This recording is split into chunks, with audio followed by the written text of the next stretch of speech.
If you had one shot or one opportunity to seize everything you ever wanted in one moment, would you capture it or just let it slip?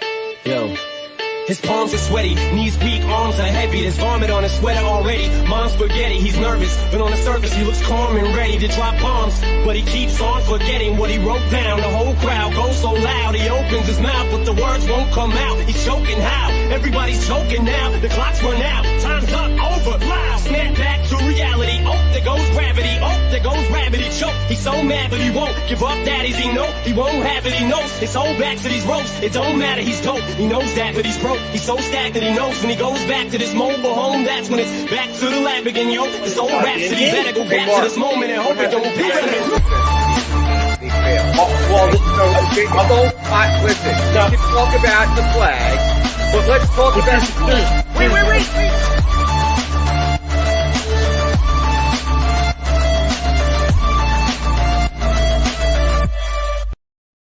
And good morning, everybody. How you doing today? This is Trending in the AM right here on DSM Media. We're live, Facebook, Twitter, Twitch. Actually, we're not live. We might be live on Twitch. I don't know. Something connection there. And YouTube. Make sure you smash that like button, share button. If you're on Facebook, you hit that share button and follow button. If you're on Twitter, you hit that follow button and retweet button. And if you're on YouTube, you hit the thumbs up and you hit the subscribe button. It's the easiest way to get involved with the conversation on YouTube. Like these examples here, which we're talking MVP a lot today. Joel MVP and Bryce Harper.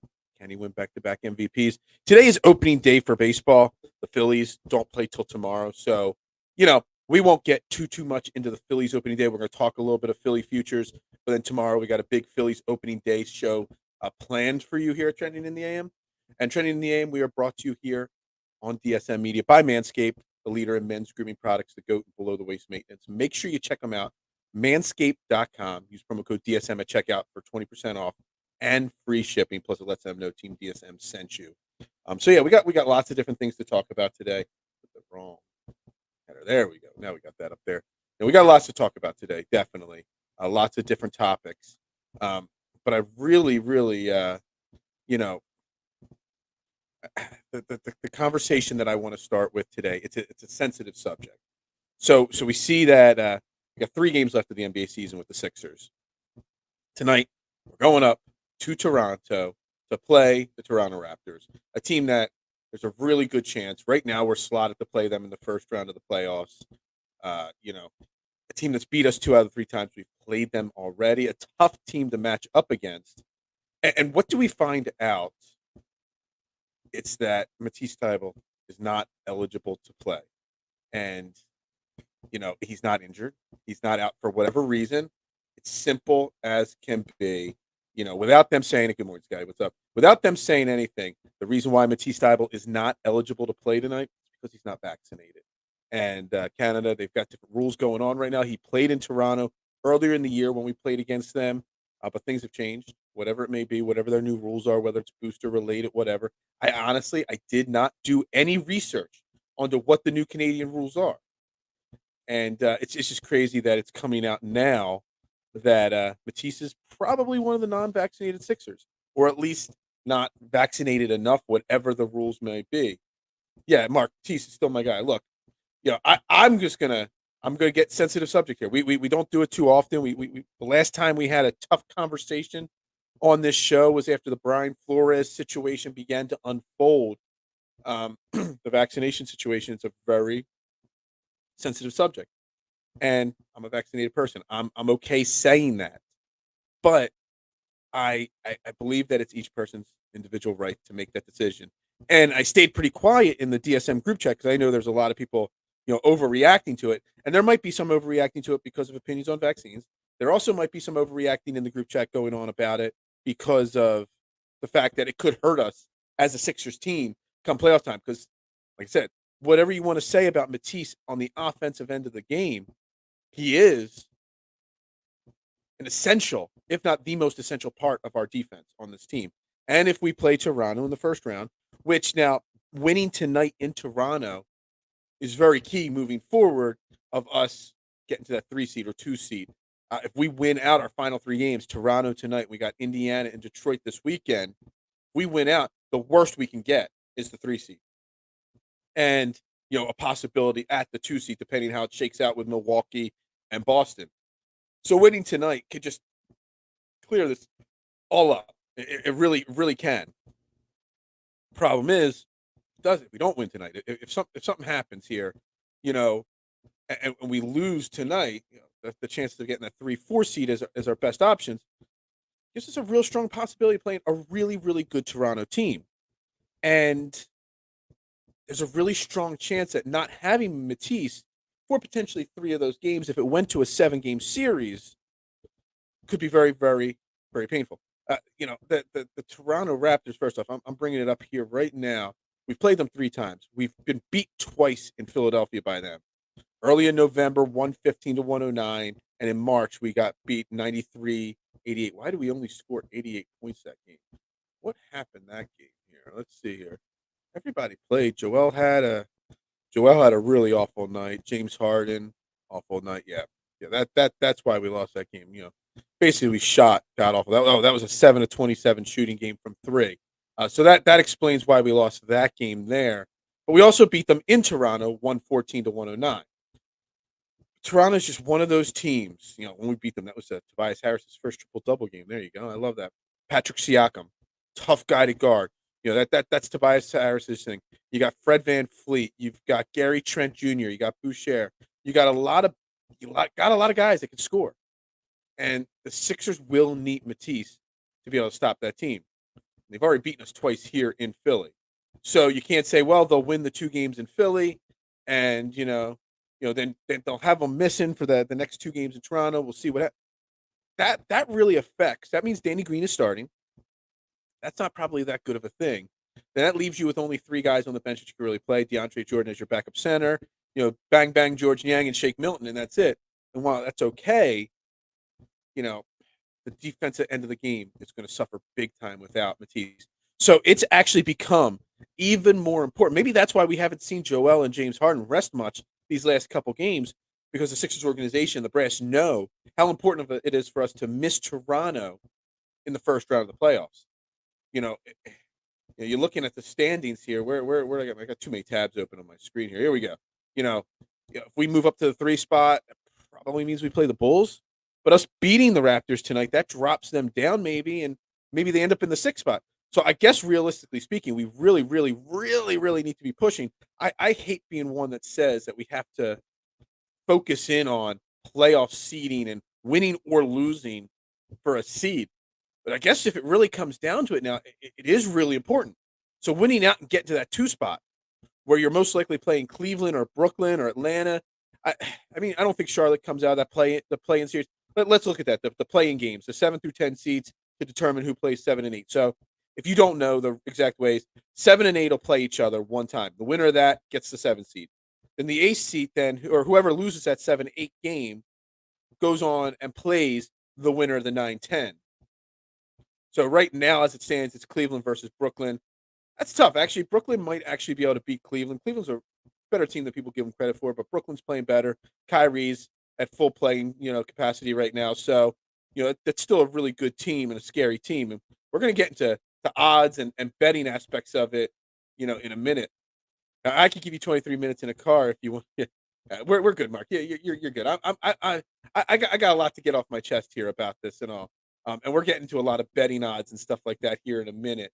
But Cleveland, Brooklyn, and then you got Atlanta, Charlotte in that 9-10 spot. Right now, Brooklyn and Atlanta is tied 8-9. So that could fluctuate as the last couple games of the season plays out. Right now, if you got Atlanta against Charlotte in that 9-10 series, Atlanta's going to win that. Then you would have Atlanta playing Cleveland for that 8th seat. That would be my, as it stands right now, thing. So the Sixers getting the 2 seat. That means you play Brooklyn in that first round of the playoffs. Man, I don't know if you like that. I mean, the bottom half of this thing, there's question marks. I mean, I would love to see the Sixers play the Bulls. That would be my number one choice out of those 5, 6, 7, 8 seeds right there. Obviously, I would love to see them play Cleveland. I think they can handle Cleveland in a 7-game series, no problem. I think if this Matisse situation didn't arise, I would have loved to play the Raptors too. But without Matisse and his defense against the way that team Oh, I know Tiger tees off today, Mark. Don't you worry about it. My mind is so set on it. Actually, I have to like check my DraftKings lineups here in a few minutes live on the air to see where ownership projections came in for Tiger Woods. I can't wait. I can't wait, for the Tiger tee off here shortly. Um, I think there's some really interesting, things, but Toronto not having Matisse, man, it's a shame. But guys, let's not be Brooklyn. Let's not be, over the top and overreact to what I think. This is not new. The vaccine. This is not new. COVID and the situation that we live in. I think we should all be at the point in our lives where we're okay just saying, all right, didn't choose it. They didn't choose it. That's their choice, and it sucks when you're a professional athlete and you're affecting your team. And somebody like Matisse, I saw a stat earlier this morning when I was prepping. He's over a steal and one block a game, and there's only 6 other guys. He's one of 7 people that average of 1 or more blocks and steals a game, and all 6 other guys that are in that category, the only 7 that do it, all play way more than his 25 minutes a game. So never discount how important his defense is to this team. But at this point, there's nothing we can do about it. People have made their decisions one way or the other. Like I said, I'm vaccinated. I'm pro it. I know plenty of people that aren't. I work at a pizza shop. Not all my employees are vaccinated. That's their choice. I firmly believe in that. It just really, really sucks when it comes to your sports team and it affects who's eligible to play and isn't eligible to play. Yeah, I mean the COVID. I mean, but there's been COVID outbreaks on multiple teams this season and last season.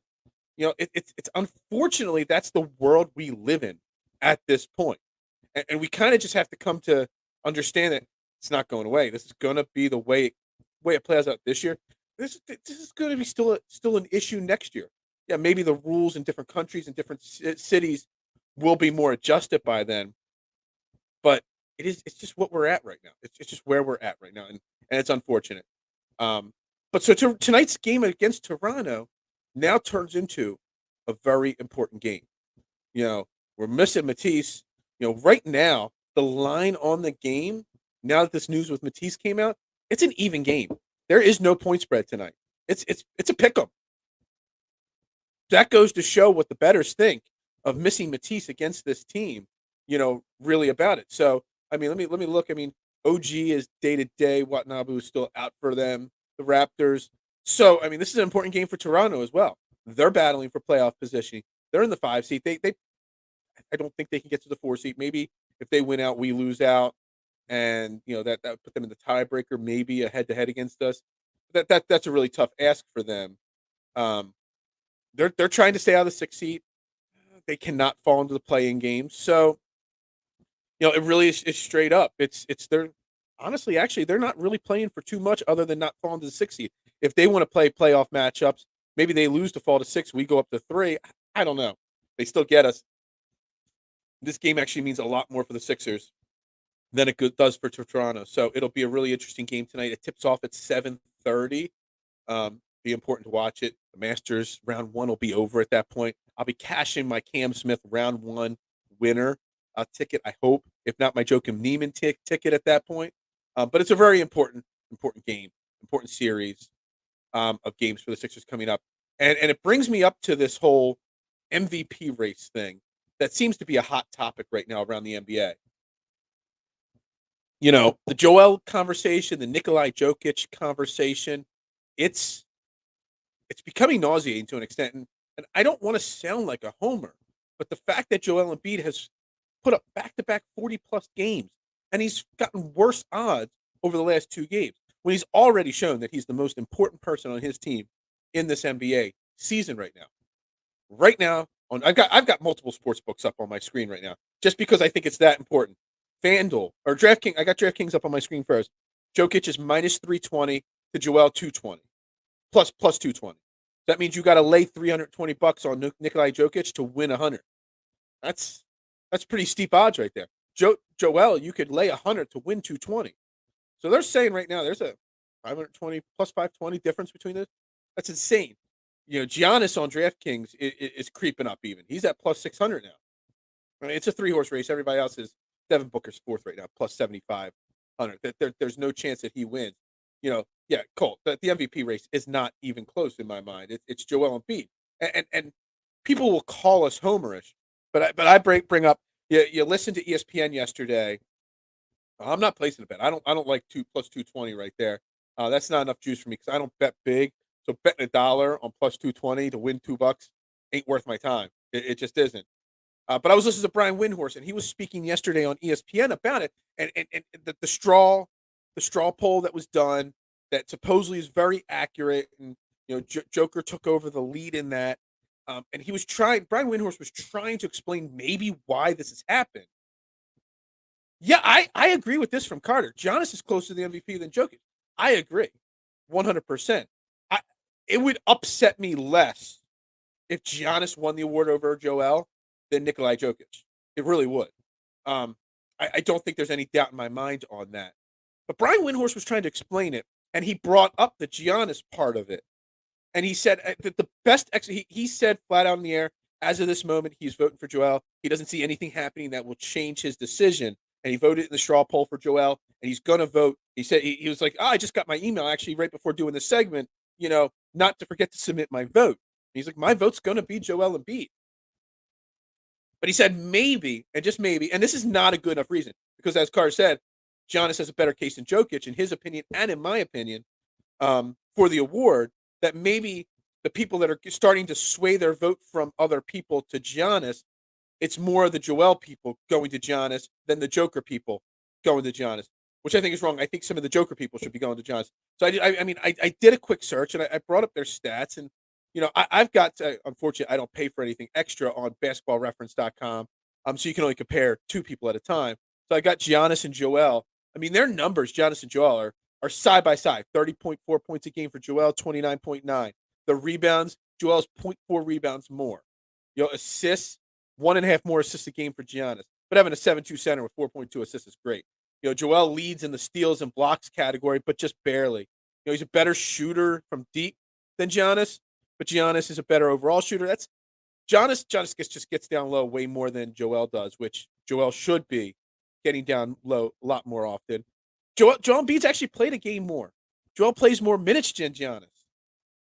So Joel's numbers on paper are better than Giannis. And then you bring up Joker's numbers, and you see he's averaging less points a game. Yeah, he gets more rebounds and more assists a game, but the steals and blocks, right there with Joel, he's actually got less blocks a game than Joel because he's never freaking under the basket. Joel shoots a better three. Everybody talks about Joker's shooting. Joel shoots better from deep than Joker, and his field goal percentage is 58 to 49. So Joker shoots a slightly higher overall field goal percentage. And yes, he's played 73 games, but he's even sat a few games this year. Look, everybody keeps talking about last year. Embiid didn't get it because of Giannis. He didn't get it because of the games. He's played the games. He's going to play close to 70 games this year. You got to give him it's his award. It's got to be. The people watching this game, there's got to be some kind of hate about the personality or something like that, because or the Sixers, some old hate about the process. It's the only reason why you don't vote for them. It just boggles my mind. Yeah, let's see here. We got some comment. Yeah, we when they deal with McSofty, yeah, exactly. The G is silent. Yeah, it's Giannis. I say Giannis. Don't correct my pronunciation. I purposely mess it up every time. I worked with a lot of Greek people, at a previous job, so I thoroughly enjoy messing up Greek names. It's just what I do. That's my thing. So real quick, we talk about that, and I kind of wanted to look at while I had these sports pages up, the sports books up. I wanted to look at some of the other awards, and Rookie of the Year. I really don't have any investment in this. Evan Mobley, Scotty Barnes. They're probably one of the winners. Defensive Player of the Year. Matisse is actually 10th in that race. It just goes to show a guy playing 25 minutes a game, and these are DraftKings numbers. Let me head over to FanDuel. Yeah, it's pretty much the same on that. Most improved player. Unfortunately, Maxey should be higher on that list. He's not. Defensive Player of the Year. Actually, exactly, because they only show 8. Maxey's 7th in play, most improved player. Yeah, I mean, we don't really have any chances. Antetokounmpo. I know how to pronounce his last name. At least that's how I do it. I choose how to pronounce people's names. I say Mark with a C Moschitelli. That's not your name. Your name's just Mark Moschitelli, but it's Mark with a C Moschitelli. That's how I mispronounce your name. I wanted to do something also here when we're looking at these odds. And I want to compare the two sites right now, FanDuel and DraftKings, because I'm looking at the Sixers' odds to win the title.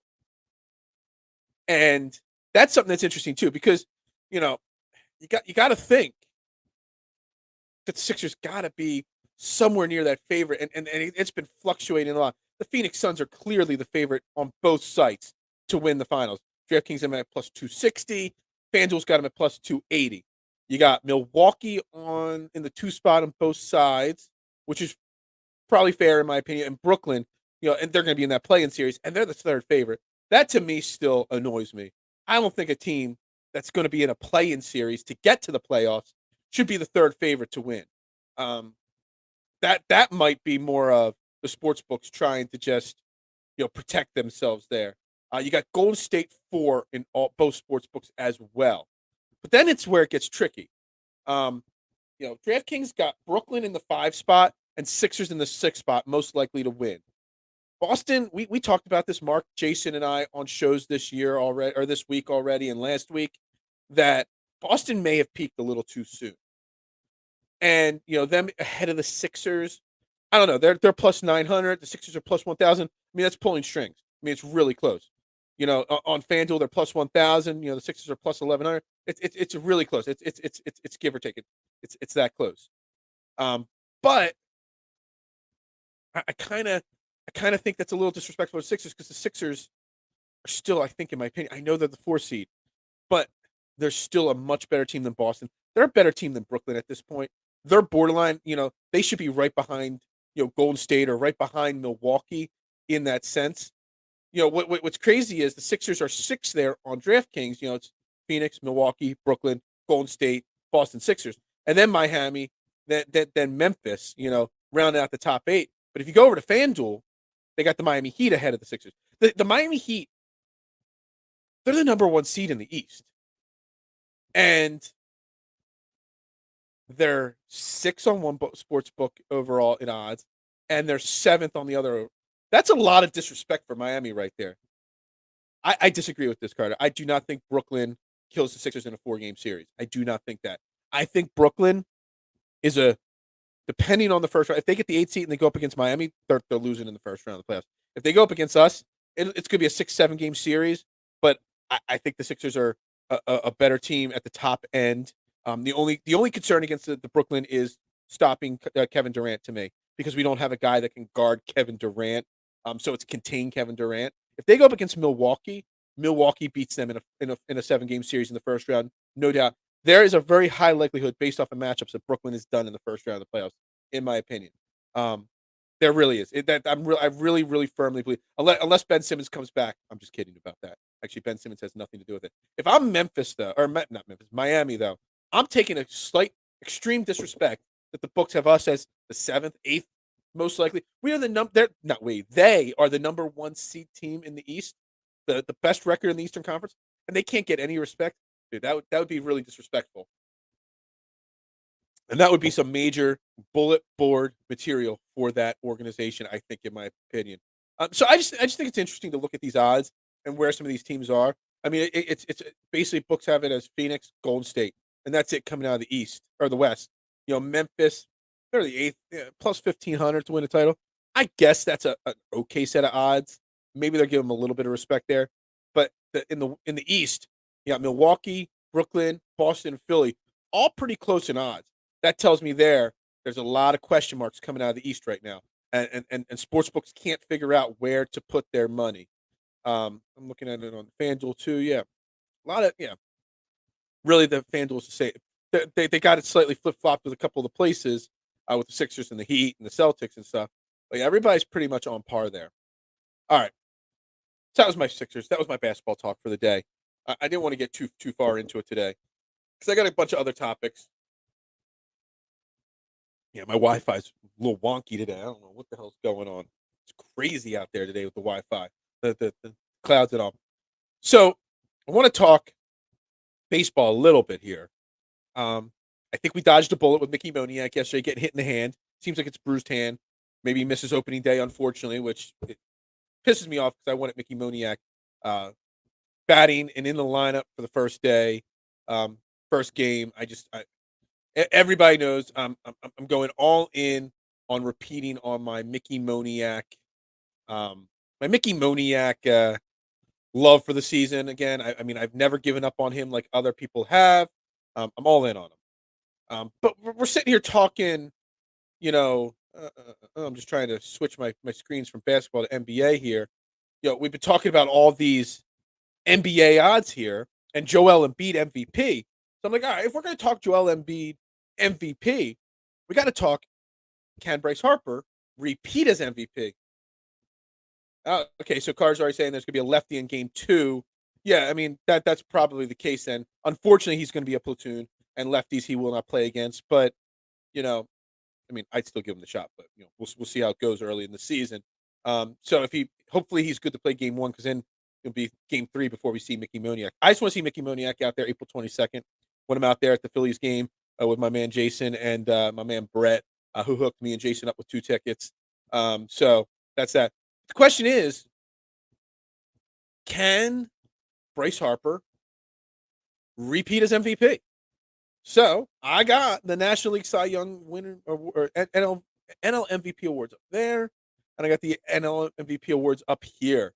So according to DraftKings, Juan Soto is the favorite in the house at this moment, and a pretty healthy favorite to start the season at plus 280 to win the NL MVP. You got Acuna Jr. and you got Mookie Betts. But Mookie Betts actually, okay, so his number's exact same. So Bryce Harper and Mookie Betts on DraftKings are tied for third for MVP voting in the NL. Matty versus, Mash's lefties. Yeah, I mean, you're possibly right. We'll see. It's a good thing we play more righties, so we'll get more, Mickey Moniak than him. So we're going to get to Mickey Moniak in a second when we get to the Rookie of the Year award, odds as well, because I want to bring them up as well. I always play some fun bets every year. I always bet the Phillies to win the World Series, no matter what their odds are. It's just the thing I do. I always bet somebody on the Phillies to win MVP. I did Bryce Harper last year. I cashed it. I bet last year. I bet Zach Wheeler Cy Young instead of Aaron Nola. Almost cashed that. Yeah, I mean, the odds are Acuna and Soto. They're more likely, and the Phillies lineup, and that's actually the key right there. That's a great point. Bryce Harper's chances of winning the MVP this year, while he's the third favorite on DraftKings, on FanDuel, he's the third favorite. He's not tied with Mookie. He's actually tied with Acuna for second, most likely, on FanDuel. But he's plus 900 in both books. The lineup the Phillies have this year compared to last year, I think affects, whether Bryce Harper could win. Although, if you look at his numbers, they've had this lineup. It was spring training. You look at the numbers that he put up in spring training. I mean, just completely mashed the ball in spring training. So I'm really confident that he could still put up really good numbers, but will some of the lineup take away some of the stats? Will the lineup, influence voters while he had so much protection around him? We'll have to wait and see. Oh, I'm going to give you Mickey Moniak's and Bryson Stott's Rookie of the Year odds in a minute. I am not betting Bryce Harper MVP this year. Instead, I'm going to vote or bet on the Rookie of the Year thing, and we're going to get to that in a minute. But I always bet World Series champion. Which actually, let me go back here. Team futures. Where are the Phillies to win the World Series on this list? They are plus 2,200. 1, 2, 3, 4, 5, 6, 7, 8, 9, 10, 11. They are the 12th favorite on DraftKings to win the World Series. I don't know. That's not bad. I'm definitely placing that. I'm definitely placing a small little tiny bet for the Phillies to win the World Series at plus 2,200. Guarantee it. I mean, I do it every year, but at 2,200, I like it because this offense is really talented. I think John Middleton and Dave Dombrowski, if we're in a good position come the trade deadline, will do what is necessary to make more trades to improve whatever areas, whether it's we need a lockdown close or another bullpen piece, whether we need a starting pitcher to, help that rotation, improves the back end of that rotation or even the middle of that rotation. I'm confident that they'll make the spending of the money not an issue now that they've gone over it. So plus 2,200 to win the World Series, I kind of like that. All right, since you guys are asking, we'll skip Cy Young for a second. We're going to get to Rookie of the Year. I got to bring it up on both screens first. Rookie of the Year. All right, that's American League and National League. All right. So on DraftKings, Rookie of the Year, Bryce Stott is the 5th favorite to win Rookie of the Year at this point. Okay, on DraftKings, he's plus 800. You got Suzuki you got Cruz, you got Green, and you got Abrams ahead of him. I don't even know who some of these guys are. And he's plus 800. And I love Bryson Stott. My concern with betting Bryson Stott to win the Rookie of the Year is the fact that we don't know what his time is going to be on this team. Whether he's going to be playing every day, whether he's going to be playing third, short, second. He's going to bounce around. In the back of my mind, I know some people have told me not to worry about it as much. In the back of my mind, Bryson Stott has the same, fear in my mind of what happened to Scotty Kingery. Totally different talent. Bryson Stott's way above whatever ceiling, Scotty Kingery had. Scotty Kingery floundered when they started moving him all over the field. So I worry about that a little bit. But I look at, so he was plus, what did I say, plus 800 on DraftKings, plus 850 also in the 5 spot on FanDuel. But then, I didn't even see that one. You could get Matt Vierling Rookie of the Year odds. Man, on FanDuel, he's plus 5,500. 55 to 1. Bet $1, win 55. If you're a Matt Vierling fan, he's 16th ranked. Wow. 16th for Matt Vierling on FanDuel. I like it. But I'm looking at the Mickey Moniak odds. I like this better than the MVP. Mickey Moniak, 35 to 1 to win it on FanDuel. Oh, man. Matt Vierling's ahead. So Matt Vierling's behind Mickey Moniak on FanDuel, but ahead of Mickey Moniak? That is crazy. So on FanDuel, Matt Vierling is 55 to 1. Mickey Moniak is 35 to 1 to win Rookie of the Year. On DraftKings, Mickey Moniak is 55 to 1, and Matt Vierling's 25 to 1. Matt Vierling is the 10th ranked rookie in odds to win the Rookie of the Year. That's insane. I'm taking the 55 to 1 over the 35 to 1 on Mickey Moniak. I'm betting 55 to 1 Mickey Moniak Rookie of the Year. There is literally no doubt in my mind that I'm betting that 55 to 1 on Mickey Moniak. I'm going to follow through. I never doubt, whatsoever. Yeah, he has a better shot. But it's the odds to me. As a gambler, 8 to 1, 9 to 1. I don't bet $50 like other people, or $100 on these things. On these kind of awards, I'm betting $1, $2, maybe $3. So do I really want to bet $1 to maybe win $9? Oh, I want to bet $1 to win 55. Yeah, he did. He did bet 325 Matt Vierling last year in a cup of tea. What do you have, 74, 77 at bats? So let's not overreact to Matt Vierling too much. I still say when we get to, unless something crazy and drastic happens, we get to July 1st, Mickey Moniak should, and Mickey Moniak will, have more at-bats by, I don't want to say a significant margin, but by a very decent margin over Matt Vierling. They're going to have to give him a couple months to really see, and it's because of the investment. They invested a number 1 overall pick in Mickey Moniak. Matt Vierling was a 5th-round pick. It's a much bigger difference there, and they know at least that Matt Vierling hit 325 in the majors last year. Mickey Moniak in his cup of coffees hasn't done well. So they're going to want to see if Mickey Moniak is the real deal or not, if spring training was a blip on the radar or not. So let's just understand that. You're hyping up Moniak like he's played a ton of. No, I'm not hyping him up like that. I'm saying that Mickey Moniak, odds-wise, are more enticing to me. And as a fan of Mickey Moniak, people gave up on him because he was when he was way too young. And I look at it as a player investment. You always give the person you invested, whether it's more money, a higher draft pick, a bigger, whatever you traded for the guy, the player that you invested in the most normally gets the shot and deserves to get the shot, because a team doesn't want to be, look, it's why J-Jaw got, it's why J-Jaw has gotten 3 years to prove himself, because they invested a 2nd-round pick. That's why J-Jaw was active and not Jonathan Hightower, early or this season. It's why Jalen Reagor will still be on this team unless he's involved in a trade for like DK Metcalf or something. Jalen Reagor will still be on this team. If they do not sign or draft the 1st-round wide receiver this year, the Eagles, Jalen Reagor might still start.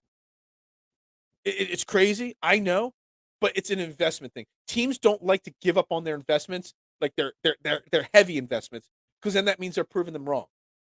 So Moniak's going to get a shot because of the investment that they have in Mickey Moniak. I'm not saying he's going to do well. I'm saying I like him. I think he can do well. That's just fanboy in me. But unbiased analyst in me says he's getting the shot because of the investment that has been placed in him. Yeah, man. Someone's got to take the job. That is. It's one more day, man. One more day till opening day.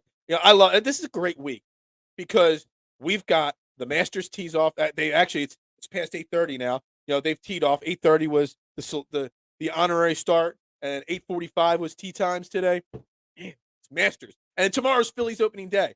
Man, you're taking my two favorite days of the sporting year, and you're putting them back-to-back days. Man, it's so exciting. I love it. All right, real quick, I do want to see what the Cy Young Award, odds are for the NL. And there it is on that screen. And player awards, where's Cy Young on here? All right, here's the National League Cy Young. All right, so FanDuel has last year's number 2, Zach Wheeler, in 4th spot right now at 10-1 to win the Cy Young. That's at 25-1, 12th in the spot. I actually like that a little bit better because, in my opinion, Aaron Nola is going to have a positive regression. I know I've talked poorly on Aaron Nola. He's not the Cy Young he used to be, but he's still Aaron Nola. And he's better than last year. He might not be as good as 2018, but he's better than last year. So, where he falls into that, we'll see. But, let's see on here. So DraftKings has, Zach Wheeler 4th at plus 10-1 again. Aaron Nola all the way down. Let's see. He's got way down here, Aaron Nola, maybe. Or am I missing Aaron Nola? No. He's at the top 2 at plus 18-1. I would definitely prefer to take the 25-1 on Aaron Nola on FanDuel over the 18-1. Aaron Nola could, obviously, absolutely, have a positive, progression. And the thing is, some of these awards, especially if you're on FanDuel, you make these bets, you could cash out. If all of a sudden you get Aaron Nola 25-1, he starts having a really good season, you're not confident he can keep it up. I've already gone over Aaron Nola's statistics. You can keep up and, he's shown that 2 of the last 3 years, he's had really negative regressions towards the end of the season. You bet $5 on Aaron Nola 25-1, and he starts out really hot and his odds get better. They're going to offer you $10, $8 to cash out. You take it, you make your profit, and then you go your merry way right there. That's all it is about betting, is making a profit. You don't have to have the big score all the time. You just got to make a play up. You just got to make you just got to make a profit. That's all you got to do. That's what I'm hoping with the Masters this week. That is all I'm hoping for. Everybody hang in there for 1 second. We're going to pay a quick bill here, and then we'll be right back with the closing segment of the show. What's up, everybody? Phil Stiefel here. Trending in the AM. Look at this site right here, 99jersey.com. Proud supporter of all Trending in the AM shows. Make sure you check them out. Like I said, 99jersey.com. They have the best jerseys of all your favorite athletes from high school, college, movies, TV shows. You got the Kobe Bryant, Lower Merion, the Charlie Conway, Mighty Ducks. Everybody always asks where I got my Sugar Shane Falco jersey back there from the Replacements movie. 99jersey.com. Magic Johnson, Michigan State, Lonzo Ball, Jalen Rose, you name it, Russell Westbrook, you name it, they've got it on this site. Make sure you check them out, 99jersey.com. Use promo code TRENDING at checkout. It gets you 15% off right away. 99jersey.com, promo code TRENDING. Support the podcast that brings you the heat every single morning. All right, we're back here at Trending in the AM. I am Phil Stiefel, your host. Everybody, thank you very much for tuning in so far this morning. We got 2 more segments left. I said 1 more segment, but we got 2 more segments. We're going to talk NFL draft and the Eagles in a second here, because lots of scenarios started yesterday. I'm going to start it today. We're going to keep talking NFL draft as the coming days go on and as we get closer to draft time. But I'm just looking here at my Masters DraftKings lineups, and I'm looking at ownership percentages. And if you're following my draft show, my fantasy show on golf and my gambling show on golf, this week I had 2 episodes. Fairway to Heaven, Tuesday nights 9 p.m. Last night I did a second episode Wednesday night 9 p.m. With Chris Ebaum. Ricky Whittier was on Tuesday night. Great guys. Make sure you check them out. Check those shows out.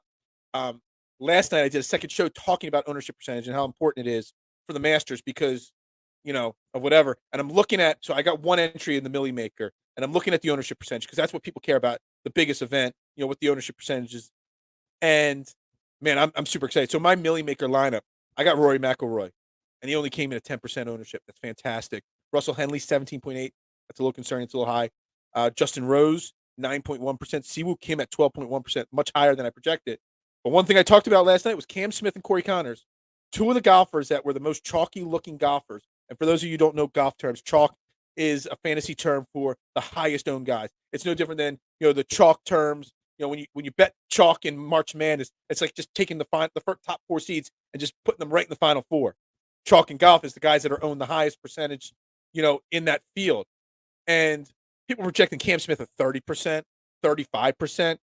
And I wasn't wavering because I'm all in Cam Smith. He's going to win the Masters this week. I'm dead set confident in that. But even at 35%, I wasn't scared. That's super high in golf. And I said yesterday on the show, people, relax. Cam Smith's ownership percentage is being talked up so much. The same thing happened with Corey Connors. Corey Connors, who a lower price guy, being talked up so much, it's going to bring their ownership percentages down because people are going to get shy away and scared. Cam Smith was 35% projected, came in at 21%. So exactly what I said came to fruition there. Really, really glad of that. Same thing, Corey Connors. Projected like 25%, came in at 17%. Super pumped. I don't know if I could do this on my laptop. I want to check some of these numbers in the jukebox, which I max enter. Corey Connors 17.2% there in that one. Oh, that's a great lineup, man. That's going to come out to be really good, those ownership percentages. Colin Morikawa came in at 9%. That is insane. Completely and totally insane. Oh, man, that one again. And Russell Henley, man, his ownership percentages really, really spiked. That is a concern. Brooks Koepka about where Matthew Fitzpatrick, 20%. Matthew Fitzpatrick owned as much as Cam Smith. Cam Smith came in at 19.6. That's insane to me. Justin Thomas, 24%, probably the highest owned guy. Yeah, that works. All right. I see it. I see how it's all played out. I'm pumped for the Masters, if you guys haven't noticed. Extremely pumped. Can't wait. I love how my lineups look. I love now that I'm glancing at the ownership percentages. I'm super excited, man. I just can't wait to see how this plays out this week. So yeah, that's that. All right, let's close all that stuff out. Close all those tabs out. Since the Wi-Fi is acting wonky, we're either going to be wrapping this show up in 3 minutes, or we're going to do a little mock draft discussion here. We've talked about the Eagles, but I want to talk about what happens before the Eagles and where trades can happen, can affect what the Eagles have to do.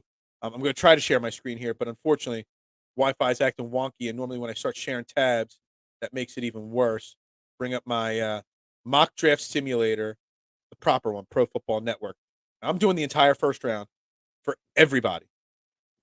Everybody. I'm picking everybody, at least up to the Eagles. I'm not going to go past the Eagles. We'll see how it goes. But I just want to show how this could play out. Oh shoot! They're doing it for me. No. Restart. I want to pick this. I'm picking this. Select all. I forgot. See, I'm still a little technically uninclined. I'm selecting all the guys. All right, so let's leave that blank there. See, it's already making my internet a little wonky here. I'm not sure if I'm going to be able to do this. I'll close out every tab but this. We'll see if that helps. Yeah, it's improved it a little bit. All right, hang in there if it gets a little wonky, guys. Try your best to hang in there. But you got the Jags, Detroit, and Houston at the top of the draft board here. I can make a case that Evan Neal, best lineman, goes to the Jaguars at number 1 overall. Solidify that line. But the Jags, I think, really just get the best player on the board, Aiden Hutchinson, secure that defense. You really need an elite edge rusher in the NFL, and it's the only way that you could do it. You got to, okay? But right off the bat, it gets sticky here. At 2, everyone originally had Thibodeau going to the Detroit Lions. You can go Evan Neal. You can go a lot of the ways. But it's a quarterback-driven league, and I know people have talked so much about this is not a quarterback draft, that it's these guys aren't as good as other classes. I disagree 110% with that. And I think Detroit takes a quarterback. They find Jared Goff's replacement, and they take Malik Willis, who's shooting up draft boards. Okay, so we've done that. Now we get to where it gets a little bit more interesting here, and you got some interesting teams here. Houston, they're in complete strip down rebuild mode at this point. Complete strip down rebuild mode. Best thing to do when you're in that, grab an offensive tackle. Grab a left tackle to protect whoever turns into being your quarterback. So they go Evan Neal there. They get a steal there, actually. I think him getting to 3 there, it's a steal. So now we got Jets, we got Giants, we got some things. We're staying tuned here with Carolina there. This is actually a spot where some teams could be trading up. Because, again, Malik Willis already goes 2. You got Carolina that needs a quarterback. You've got Seattle, Atlanta. They need to draft quarterbacks. Down here, you got the Saints at 16 and 19, and you got Pittsburgh at 20. They all need quarterbacks. So let's propose a trade here. Let's see here. Hold on. We're hold on. Let me get off of here for a second. Cancel this. We are at the Jets at 4. Okay. So do the Jets trade with, say, the Saints next? The Saints and the Jets. All right, there we go. So Saints, do they give up 16 and 19? What would it take for them to give up 16 and 19 to get to 4? Would that be enough? No, it's not. So let's propose that trade again. Jets, Saints. Let's see what they have to do to get to that 4 spot. 16, 19, say a second next year for 4. Is that enough? No, it's not. Damn. Man, these algorithms really make it tough to move up here. Let's try one more here. Let's see if they want to. I don't know that they do or not. I'm just trying to figure this out here. Let's see. So 16, 19, the second there. We'll add a 3rd round pick into it. Let's see. That's been accepted. So now all of a sudden, now the Saints are up there, and they can go out and get their quarterback that they want. That's pushing it. I mean, they're not going to go that high up the board. Maybe they go up to 5. Maybe they let New Orleans Saints pick 6, but then jump up to 7. I don't know. They go and they get their guy, Matt Corral, right there. Yeah, we're having fun with this one here, this mock draft. Absolutely. Then you got the Giants here. I got to get back to my big board here. Giants, if Kayvon Thibodeau falls to them at 5, they're taking him. And the reason why, the Giants know as an organization, they've had a lot of great. They've had JPP. They've had Michael Strahan. They know how important it is to have an elite edge rusher. Thibodeau's the second best one in the draft. He goes 5. Now you got the Panthers at 6. Do they risk it here and take Kenny Pickett? I mean, I think they do. They need a quarterback. Whether Matt Corral goes 4 or Kenny Pickett goes 4 to the Saints there, they're going to do it. But see, what's happening here is, and the reason why I'm talking about this, now we're at 7 all of a sudden. The Eagles drafted 15. At what point do the Eagles try to trade up? The way this has played out so far, and this is just one scenario. I could do 6, 7 different scenarios here. The way this scenario plays out, Kyle Hamilton's still there at 7. Are they going to go 2 defensive players? Maybe. You got Sauce Gardner. They need a tackle in New York. They got to shore up that offensive line. I'm going to put the tackle there. But now you're at the Falcons.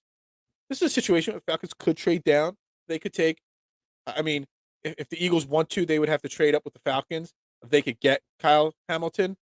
But I think they go edge as well. Now, Seattle, important defense. They need a quarterback. Who knows what they're doing or what they're thinking? I don't know. The Seattle, shore up their defense. They know how important defense is. They take Kyle Hamilton. Now you have the Jets at 10. Man, that's a tough call. Do they want a cornerback? Do they want a defensive tackle? Defensive tackle is more important. Joe Douglas, he's in that Howie tree that believes defensive line and in the trenches. They take him. Sauce Gardner keeps falling. Washington at 11. Do they go defense? Do they take Sauce Gardner? Or do they give Carson Wentz and that offense another weapon? They take the best wide receiver. Now you're at Minnesota. Minnesota's got a lot of work to do too. I'm just trying to find a way to leave Sauce Gardner on the board there, and I don't know if I could do it because you still got 3 teams here. This is where the Eagles, maybe the Eagles have to trade up with Minnesota here if this plays out. So let's go here. Let's see. Eagles and Minnesota. What would it take to get to that 12 spot? Is 15 and 18 enough? Are you willing to do that? I don't know. Maybe you go 15 and 51 and second next year.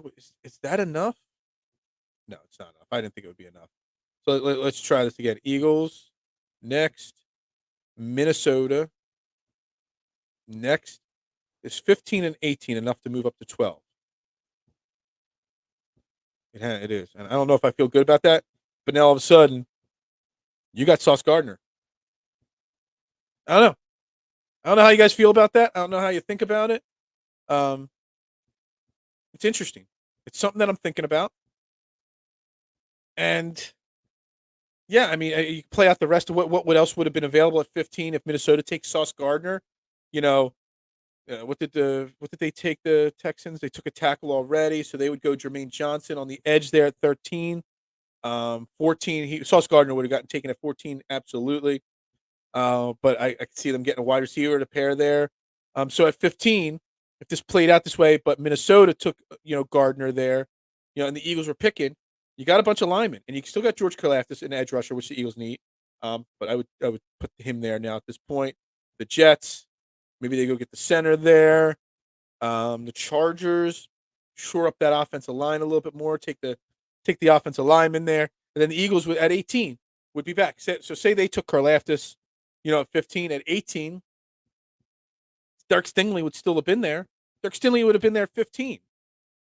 So maybe that trade was not a smart move at all at this point. Still got Booth. He would have been available at 18. Devin Lloyd is still there. So it's interesting. I want to restart this draft for a second here. Let's click restart. Let's select all. Let's do this again. A little quicker, though, and just see if we play this out again, what happens with the Eagles. If not, they don't make a trade. So, again, still think or Aiden Hutchinson goes 1 overall. I still think, Malik Willis goes 2. If he doesn't go 2, he's going to go 3 to the Texans. Somebody in the top 2 or 3 is going to take Malik Willis. I'm dead set on that. The Jets, who did I have the Jets taken? Kyle Hamilton. I got Kayvon Thibodeau going there. The Panthers. What if the Panthers don't take a quarterback there? That would be my next thought. They take Trayvon Walker. And the Giants, they take their tackle. The Falcons then, at 8, maybe they take Kenny Pickett. They get their guy. Okay. Saints, they go defensive tackle maybe. We're mixing it up a little bit here. The Jets, and then that happens there. That's just the way this potentially could play out. I'm just trying to play out some different scenarios here of where the Eagles might be. Just trying to mess around with this a little bit here. And now 15, the Eagles are on the clock. I played it out here. You go George Karlaftis. I've talked about him. He's a Howie guy. He's a high upside guy, analytical guy, but no, they go Jameson Williams. That's how that plays out. Saints, who took the quarterback earlier? Who did I have taking the quarterback?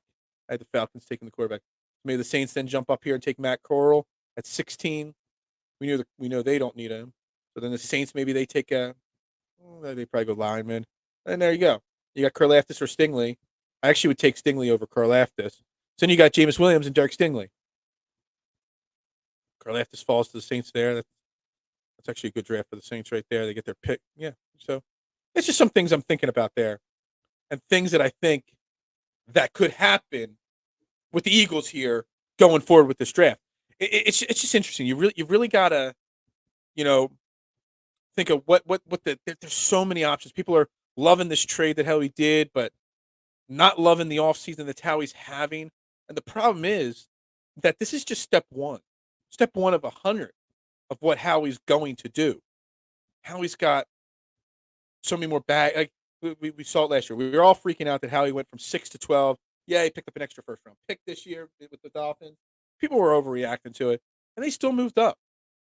Howie may make another trade before draft day, but I would be extremely surprised if he does not make a first round trade on draft day. Whether it's he's moving up, whether he moves back again, whether he takes 15 and 18, makes those picks, and then patches some other picks to move back up into the first round.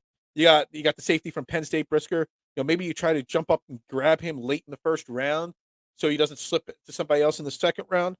So many different options at play there for Howie. And that's what happens when you have, I believe I counted yesterday, 10 picks in the first 3 rounds.